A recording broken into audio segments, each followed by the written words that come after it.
Hello everyone, आज आपण बघणार आहोत लेक्चर नंबर 9 अल्कोहोल्स. तर अल्कोहोलमध्ये आज आपण बघूया फिजिकल प्रॉपर्टीज ऑफ अल्कोहोल्स. तर त्याच्यामध्ये number 1 physical property effect of boiling points, number 2 effect on water solubility, number 3 acidity of alcohol and number 4 role of solvents. तर वन बाय वन आपण बघूया. Number 1 effect of boiling point. Effect of boiling point.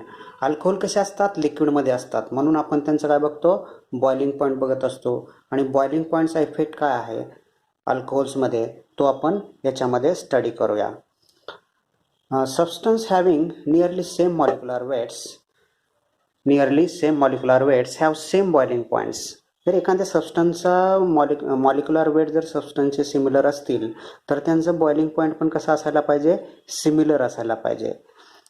म्हणजेच आपल्याला काय म्हणायचं आहे की आता समजा आपण एक अल्केन, इथर आणि अल्कोहोल हे एक्झाम्पल घेऊया. अल्केन, इथर आणि अल्कोहोल. आता याच्यामध्ये एक अल्केन घेऊया प्रोपेन.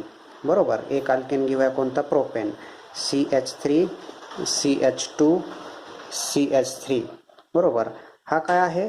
प्रोपेन आहे. बरोबर, प्रोपेन आहे.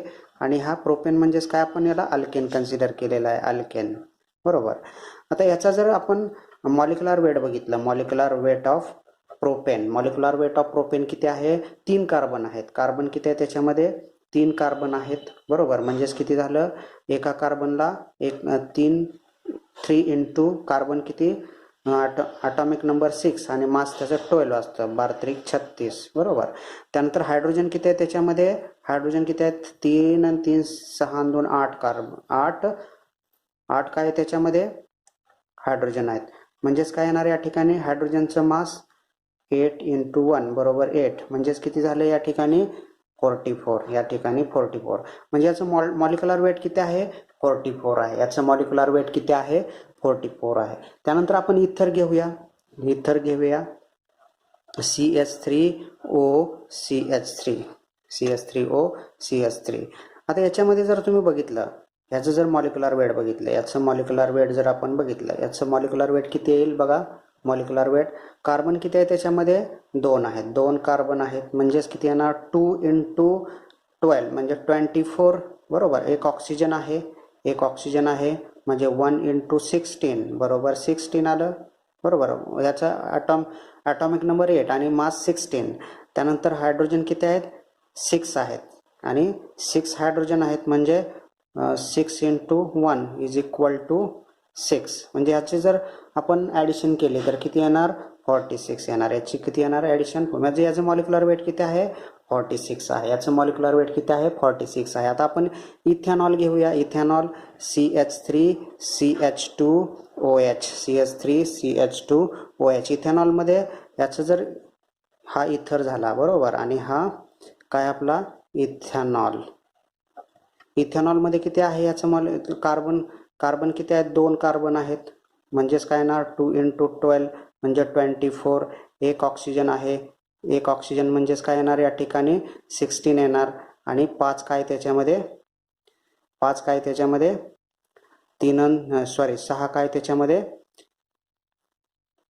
हायड्रोजन आहेत. म्हणजेच काय येणार? 46 येणार. म्हणजे याचं पण मॉलिक्युलर वेट किती आहे? 46. म्हणजे हे जर आपण एक्झाम्पल बघितलं, एक अल्केन घेतला, एक इथर घेतला आणि एक इथेनॉल घेतला, यांचं मॉलिक्युलर वेट नियरली कसं आहे? सेम आहे. परंतु यांचं जरी मॉलिक्युलर वेट सिमिलर असलं तरी यांचा बॉइलिंग पॉईंट्स मात्र कसा आहे? डिफरंट आहे. यांचा बॉइलिंग पॉईंट डिफरंट आहे. याचा बॉइलिंग पॉईंट किती आहे? याचा बॉइलिंग पॉईंट आहे 40 डिग्री सेल्सिअस. 40 degree Celsius. इथरचा बॉइलिंग पॉईंट आहे 25 डिग्री सेल्सिअस. आणि अल्कोहोलचा बॉइलिंग पॉईंट आहे 78 डिग्री सेल्सिअस. तर असं का? बघा, याच्यामध्ये याचा 45 आहे, याचा 25 डिग्री सेल्सिअस आहे आणि याचा 78 डिग्री सेल्सिअस टेम्परेचर आहे. म्हणजे मॉलिक्युलर वेट जरी सेम असलं तरी यांचे बॉइलिंग पॉईंट्स मात्र कसे आहेत? डिफरंट आहेत. तर हे कशामुळे डिफरन्स आहेत? Because in alcohol hydrogen bonding is present. and alkane and ether molecule does not present hydrogen bond, does not contain hydrogen bondings. Due to presence of hydrogen bonding in alcohol, the boiling point of alcohol is higher than that of ether and alkanes. तर आपण बघूया ते hydrogen bonding alcohol मध्ये कशा प्रकारे असते. Hydrogen bonding कशी असते, समजा आपण हा HOR, हा ROH हा स्ट्रक्चर फॉर्म्युला आहे याचा. त्यानंतर HOR, त्यानंतर या ठिकाणी HOR, आपण हे मॉलिक्यूल घेतलेले आहेत. यांच्यामध्ये हायड्रोजन बॉन्डिंग कशा असणार आहे. हायड्रोजन बॉन्डिंग हे बघा कसे आहेत. हे delta positive, delta negative, delta positive, delta negative, delta positive, delta negative. यांच्यामधली जी हायड्रोजन बॉन्डिंग आहे ती कशी आहे. Attractive force between hydrogen and oxygen, attractive force between hydrogen and oxygen, attractive force between hydrogen and oxygen. म्हणजेच काय, ही जी हे जे बॉन्डिंग आहे याला काय म्हणतो आपण, हायड्रोजन बॉन्डिंग. हायड्रोजन बॉन्डिंग आपण लेक्चर नंबर 8 मध्ये बघितलेलं आहे. म्हणजे due to presence of this hydrogen bond, the boiling point of alcohol is higher than that of ether, and alkane, ether and alkane. म्हणजे काय बघितले आपण, hydrogen bonding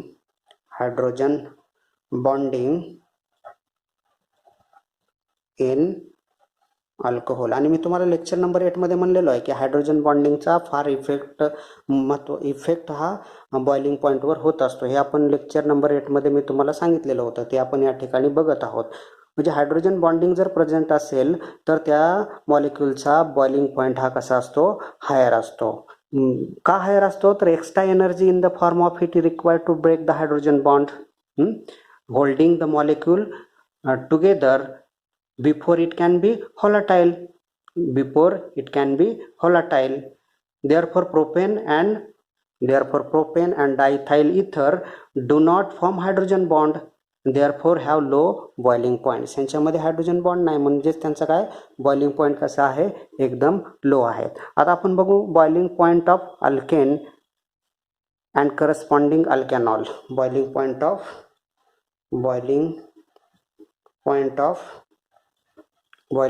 of alkane and corresponding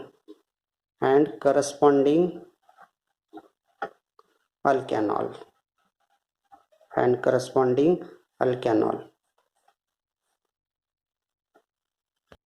Branched chain compounds have lower boiling points and straight chain compound have higher boiling points. जे branched चेनचा boiling point हा कमी आहे आणि स्ट्रेट चेनचा बॉइलिंग पॉईंट हा हायर आहे. तर असं का, the branching chain reduces the intermolecular force of attraction. The branched chain काय करतात, रिड्यूस करतात intermolecular force of attraction between compounds. बरोबर. आता याच्यामध्ये काय आपण बघूया, boiling points of alkane corresponding alkanols. Boiling point alkane and corresponding alkanol. तर अल्कॅनॉलमध्ये आपण एक एक्झाम्पल घेतलेलं आहे. हे एक्झाम्पल कशाचं आहे, हे एक्झाम्पल आहे ब्युटेन. ब्युटेनमध्ये बॉइलिंग पॉईंट हा किती आहे, 60 डिग्री सेल्सिअस आहे. बरोबर. त्यानंतर पेंटेनमध्ये बॉइलिंग पॉईंट किती आहे, 30 डिग्री सेल्सिअस आहे. म्हणजे या ठिकाणी बॉइलिंग पॉईंट काय होतोय, डिक्रीज होत जातोय. बरोबर. स्टेट चेनमध्ये बॉइलिंग पॉईंट हा हायर असतो, परंतु आणखीन चेन जर वाढत जाईल, म्हणजे C=4, 5, 6 असं वाढत जाईल, तर त्याचा बॉइलिंग पॉईंट काय होईल, कमी होत जाईल. त्यानंतर ब्रँचड चेनमध्ये आपण बघूया 2-मिथाइल ब्युटेन. याला आपण कसं 2-मिथाइल ब्युटेन म्हणूया. या ठिकाणी 1, या ठिकाणी जर आपण नंबरिंग दिलं, 1, 2, 3, 4, तर 2 पोझिशनला मिथाइल आहे, म्हणजे 2-मिथाइल ब्युटेन आहे. म्हणजे याचं बॉइलिंग पॉईंट किती आहे, याचा बॉइलिंग पॉईंट 28 डिग्री सेल्सिअस आहे. त्यानंतर थर्ड एक्झाम्पल 2-डायमिथाइल प्रोपेन, म्हणजे 1, 2, 3 हा प्रोपेन झाला. 2 पोझिशनला 2 मिथाइल, म्हणजे 2-डायमिथाइल प्रोपेन. याचा बॉइलिंग पॉईंट किती आहे, 9.5 डिग्री सेल्सिअस. म्हणजे ब्रँचेस वाढत गेल्या की त्याचा बॉइलिंग पॉईंट काय होतोय, डिक्रीज होत जातं. आता अल्कॅनॉलमध्ये आपण बघूया. अल्कॅनॉलमध्ये जर आपण बघितलं, अल्कॅनॉलमध्ये पहिले एक्झाम्पल घेतले आपण ब्युटॅनॉल. पहिले एक्झाम्पल काय घेतले आपण, ब्युटॅनॉलचे एक्झाम्पल घेतलेलं आहे. ब्युटॅनॉलमध्ये हा बॉइलिंग पॉईंट किती आहे, 118 डिग्री सेल्सिअस 118 डिग्री सेल्सिअस. आणि पेंटॅनॉल 1 पेंटॅनॉल हे पेंटॅनॉलचं स्ट्रक्चर आहे.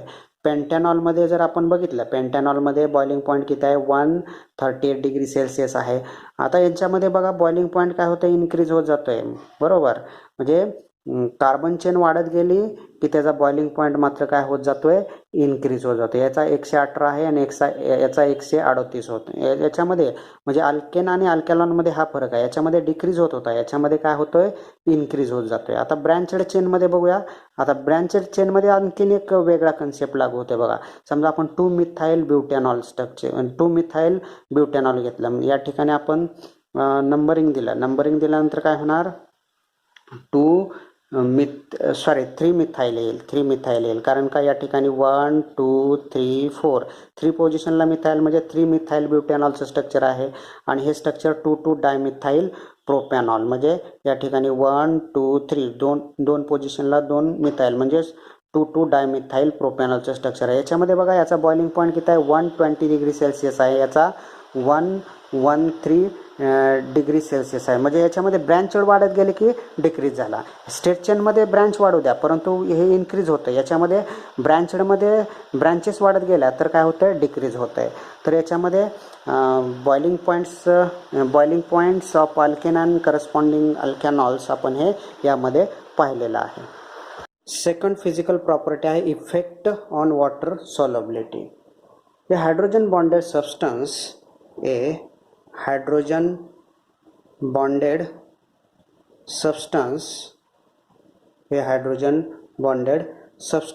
usually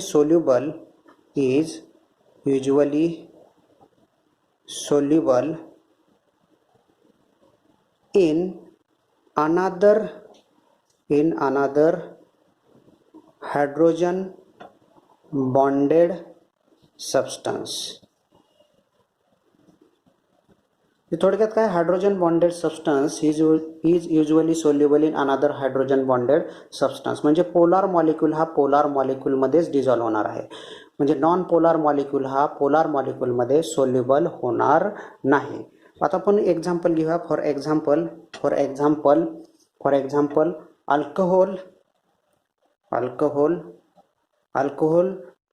alcohol are soluble in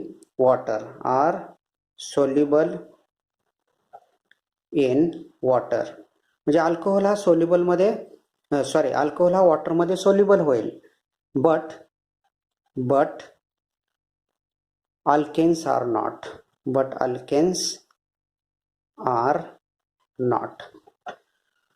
म्हणजे काय तर अल्कोहोल हा वॉटरमध्ये सोल्युबल होतो परंतु अल्केन हा वॉटरमध्ये सोल्युबल होत नाही. कारण का अल्कोहोलमध्ये हायड्रोजन बॉन्डिंग आहे वॉटरमध्ये पण हायड्रोजन बॉन्डिंग आहे. म्हणजे एक हायड्रोजन बॉन्डिंग वाला सबस्टन्स हा दुसऱ्या हायड्रोजन बॉन्डिंग सबस्टन्समध्ये डिझॉल्व्ह होते परंतु अल्केनमध्ये हायड्रोजन बॉन्डिंग नाही म्हणजेच तो काय वॉटरमध्ये सोल्युबल होत नाही. तर आपण ते बघूया कसं सोल्युबल होत नाही ते.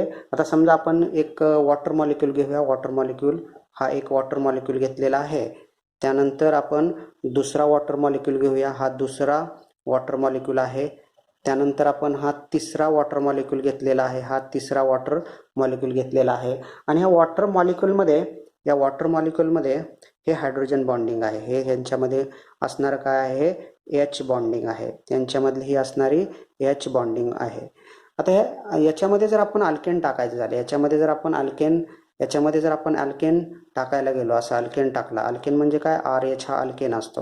याच्यामध्ये अल्केन टाकला तर तो डिझॉल्व्ह होणार नाही. तो काय होणार डिझॉल्व्ह होणार नाही. कारण का नॉन पोलार अल्केन म्हणजेच आपण काय म्हणू शकतो non polar alkane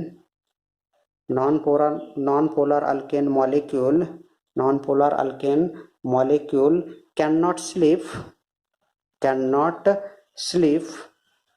or mix with hydrogen bond in H2O मध्ये तो मिक्स होणार नाही. म्हणजेच काय थोडक्यात जर आपण बिकरमध्ये समजा आपण या ठिकाणी जर वॉटर घेतलेलं आहे, हे H2O घेतलेलं आहे आणि त्याच्यामध्ये जर आपण अल्केन टाकत असो, कोणताही एक अल्केन, अल्केन कोणता आहे आपला, मिथेन आहे, इथेन आहे, प्रोपेन आहे, हे टाकत राहिलो तर याच्यामध्ये काय अल्केन हा मिक्स होणार नाही, याचा लेअर हा वरती राहील आणि हा वॉटरचा लेअर हा खालती राहील, म्हणजे मिक्स होणार नाही. म्हणजे हे कसे आहेत, इममिसिबल आहेत. हे कसे आहेत, इममिसिबल आहेत. ह्याचे 2 लेअर तयार होतील.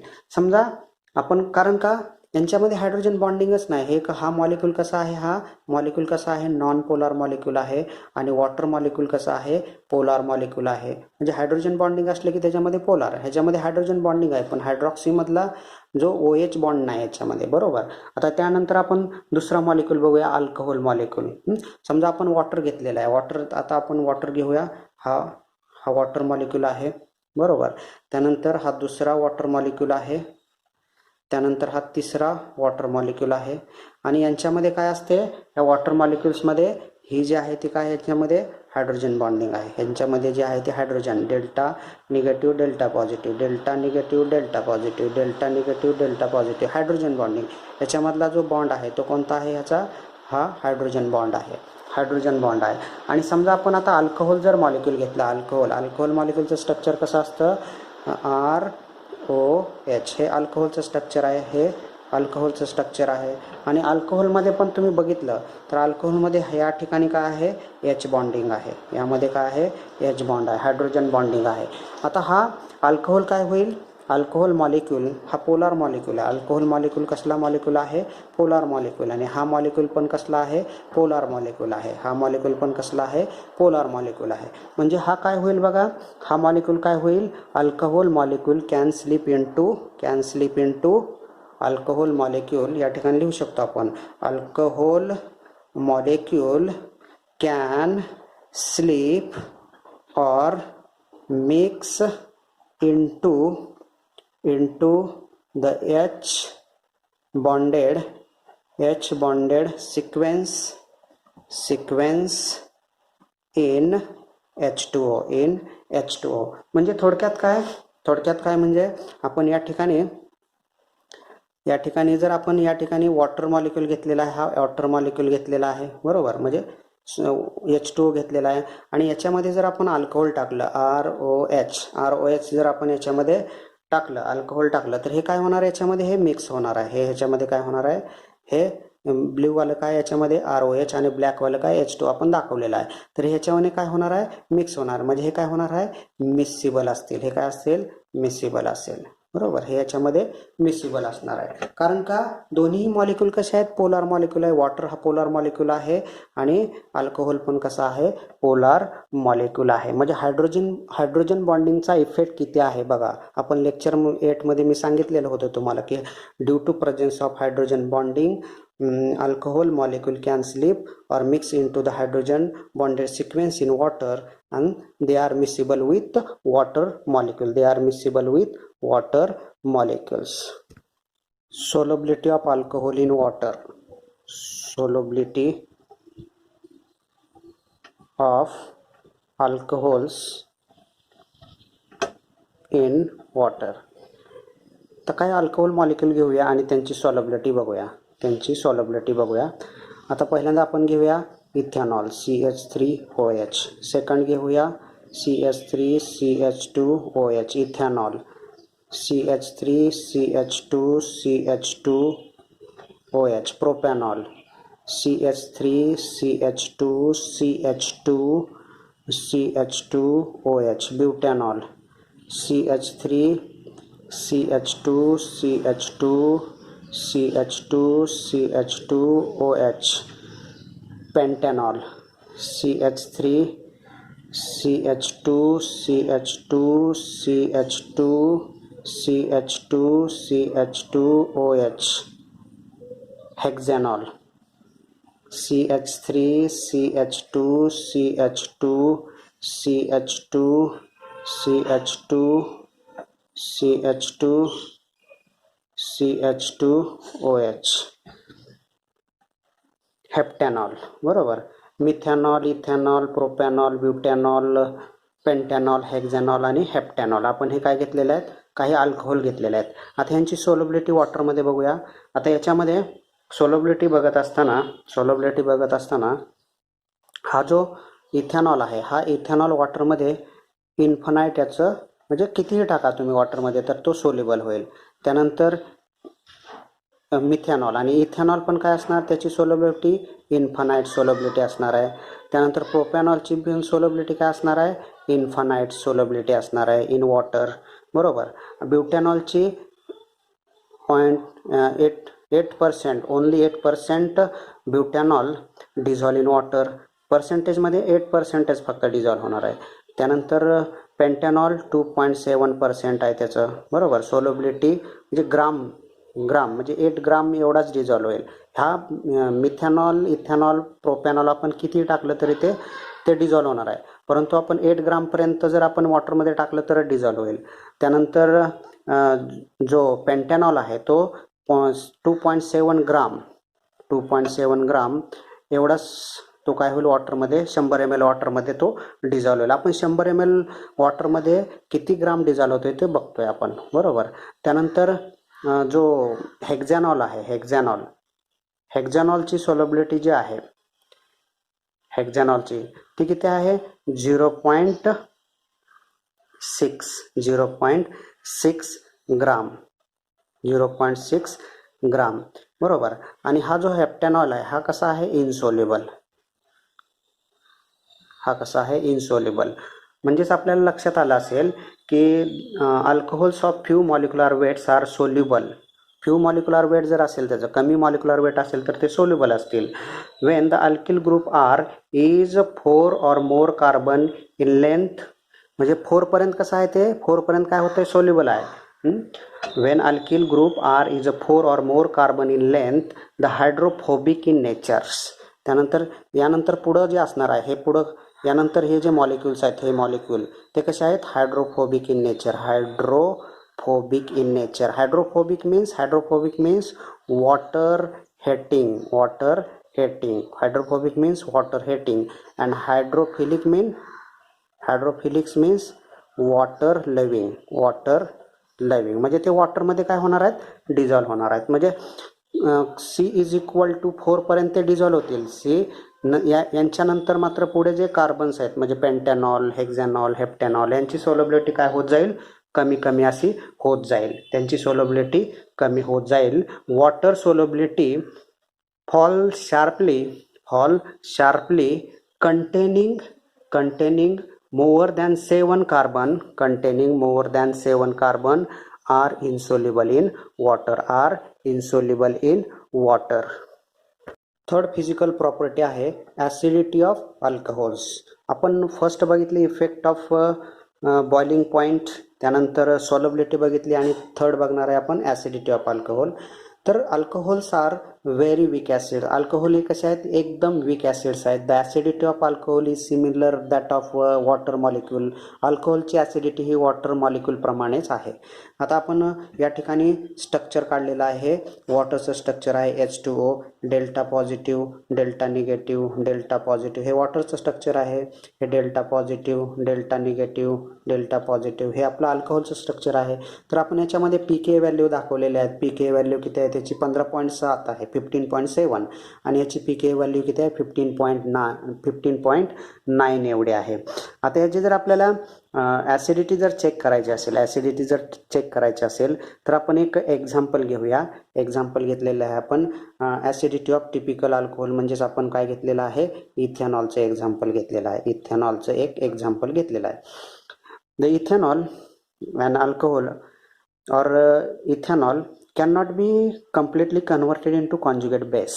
म्हणजे याचं कन्व्हर्जन कम्प्लिटली कॉन्जुगेटेड बेसमध्ये होणार नाही. आता हा जो आहे तो काय आपला अल्कोहोल आहे, म्हणजे हा इथेनॉल आहे. या ठिकाणी आपण घेतलेला इथेनॉल आहे. म्हणजे आपण ह्याची ॲसिडिटी चेक करतोय, म्हणजे आपण याला ॲसिड कन्सिडर करतोय. म्हणजे याची pK व्हॅल्यू 15.9.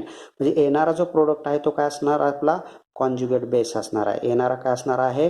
कॉन्जुगेट बेस म्हणजे कॉन्जुगेट बेस म्हणजेच तो काय आहे, अल्कोऑक्साईड आयन आहे. जर आपण कॉन्जुगेट बेस आणि अल्कोऑक्साईड आयन यांची जर आपण ॲसिडिटी जर चेक केली तर याची pK व्हॅल्यू 15.9 आणि याची pK व्हॅल्यू किती आहे अल्कोऑक्साईड आयनची, 15.7 आहे. म्हणजे त्यांची जर ॲसिडिटी स्ट्रेंथ बघितली, पीके व्हॅल्यू स्ट्रेंथ बघितली तर सिमिलर आहे. म्हणजेच काय, the alcohol can not be completely converted into conjugate base in aqueous NaOH solution.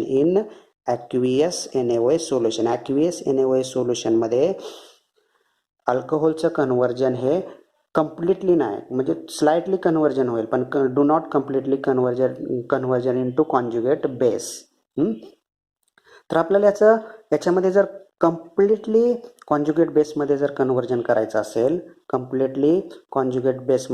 जर कन्व्हर्जन करायचं असेल तर आपल्याला व्हेरी स्ट्रॉंग बेसचा यूज करणार. आपण काय करणार, आपण very strong base are use. This base is NaH, means sodium hydride. त्याला काय म्हणतो आपण, सोडियम हायड्राइडचा यूज करतो, सोडियम हायड्राइड. जर आपण सोडियम हायड्राइड या बेसचा तर या ठिकाणी यूज केला तर काय होणार याचं, म्हणजे CH3CH2OH हा इथेनॉल आहे आणि NaH हा स्ट्रॉंग बेस आहे. त्यावेळेस मात्र काय होणार आहे, CH3CH2O minus plus H2O, O minus plus H2, या ठिकाणी H मायनस आहे म्हणजे H2, बरोबर. म्हणजे या ठिकाणी काय झालं, हा कम्प्लिटली कॉन्ज्युगेट बेस तयार झाला. हा जो कम्प्लिटली कॉन्ज्युगेट बेस तयार होईल, या ठिकाणी हा तयार होईल. Role of solvent in acidity of alcohols. तर आपल्याला सॉल्वंटमध्ये ॲसिडिटी चेक करायची, primary, secondary, tertiary and methyl alcohol यांची ॲसिडिटी म्हणजे पीके व्हॅल्यू बघूया आपण. काय अल्कोहोल्स या ठिकाणी घेऊया, काय अल्कोहोल्स आहेत. आणि अल्कोहोल्स म्हणजेच आपण एक घेतलेला आहे, हा मिथॅनॉल घेतलेला आहे. त्यानंतर दुसरा अल्कोहोल घेतला आपण, प्रायमरी अल्कोहोल म्हणजेच CH3CH2OH हा प्रायमरी अल्कोहोल म्हणजेच कोणता आहे, इथेनॉल आहे. त्यानंतर सेकंडरी अल्कोहोल म्हणजेच CH3CH2OH आयसोप्रोपिल अल्कोहोल हा सेकंडरी अल्कोहोल आहे, बरोबर. हा सेकंडरी अल्कोहोल आहे. त्यानंतर टर्शरी CH3COH हा जो आहे तो टर्शरी अल्कोहोल आहे, बरोबर. म्हणजे आपण यांची काय करणार आहे, ॲसिडिटी चेक करणार आहे सॉल्वंटमध्ये. आता यांचे पीके व्हॅल्यू आपण बघूया. पीके व्हॅल्यूज हे अल्कोहोल्स आहेत. मिथेनॉलची पीके व्हॅल्यू किती आहे, 15.1 आहे. त्यानंतर प्रायमरी अल्कोहोल इथेनॉलची 15.9 आहे. त्यानंतर सेकंडरी अल्कोहोल आयसोप्रोपिल अल्कोहोलची ॲसिडिटी 17.1 आहे. त्यानंतर टर्शरी अल्कोहोल म्हणजे टर्शरी ब्युटाइल अल्कोहोल याची जी ॲसिडिटी आहे ती किती आहे, 19.2 आहे. म्हणजे सॉल्वंटमध्ये जर आपण ॲसिडिटी चेक केली तर कसं आहे, methyl is more acidic than primary alcohol and primary alcohol more acidic than secondary alcohol and secondary alcohol is more acidic than tertiary alcohol. ही काय झाली, ॲसिडिटी ऑर्डर बघितली आपण कशामध्ये, सॉल्वंटमध्ये, बरोबर. कुणाची, methanol, primary, secondary and tertiary alcohol. आता हीच ऑर्डर आपण, ही जी ऑर्डर आहे हीच ऑर्डर म्हणजे इथं लिहू शकतो आपण, methyl is more acidic than primary primary alcohol is more acidic than secondary alcohol is more acidic than tertiary alcohol. He G order कशामध्ये बघतोय आपण, सॉल्वंटमध्ये बघतोय. हे कशामध्ये बघतोय आपण, सॉल्वंटमध्ये बघतोय. हे लक्षात ठेवा, हे सॉल्वंटमध्ये बघतोय. जर आपल्याला आता गॅसेसमध्ये बघायचं असेल, गॅसियसमध्ये, in gaseous phase or in absence of water